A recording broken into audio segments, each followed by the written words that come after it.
সে চাকরি করতেছে, আপনার স্টাফ কিন্তু আপনার স্টাফ অন্যদিকে তাকে নিয়ে যাচ্ছে, কারণ তার ভিতরে হিংসা জেগে গেছে, বা অন্য জায়গায় গেলে সে উন্নতি করতে পারবে বা তার বেশি লাভবান আসবে, আপনার এখানে লাভবান কম, সে অন্য জায়গায় সে আলোচনা করে আরেক জায়গায় সে ঢুকে যাচ্ছে, কিন্তু আপনি নিজেও বুঝতে পারতেছেন না, আপনি বাইরে চলে যাচ্ছে। কিন্তু তা কেন হচ্ছে?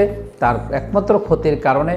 এই একমাত্র কালো জাদু বন্ধ করার জন্যে আল্লাহর অশেষ রহমতে পৃথিবীতে এমনও কিছু সৃষ্টি করেছে, আল্লাহ পাক বলছে 18,000 মাখলুক পৃথিবীতে যাই সৃষ্টি করে আছি তোমার মঙ্গলের জন্যে।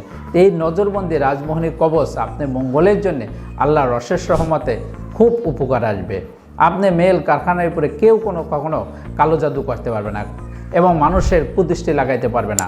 আপনার সাথে এই রাজমোহনী থাকলে আপনি ভাইয়ের আপনার কথা আবার শুনবে, আপনার কাছে আবার আসলে আপনার কাছে সন্তুষ্ট হয়ে আবার আপনার কাছে সেই ব্যবসা করার চেষ্টা করবে। বা আপনি একজন ইন্ডাস্ট্রি মালিক আছেন, ছোটোখাটো ব্যবসায়ী আছেন, বিভিন্ন ধরনের ব্যবসায়ী আছেন যে ছোটোখাটো আপনার ইন্ডাস্ট্রির একজন মালিক, সে আপনার কাছ থেকে কাস্টমার চলে যাচ্ছে, সেই কাস্টমারগুলো আবার আপনার কাছে আসবে, আপনার কথা শুনবে, আপনার কাছ থেকে আবার মাল নেওয়ার চেষ্টা করবে। তখন আপনি দেখা গেছে যে আল্লাহর অশেষ রহমতে এই নজরবন্দি রাজমোহনী কবচ ধারণ করলে পাঠিয়ে আপনি বসে থাকবে, আপনার কথা শুনবে, আপনার কথা মানবে।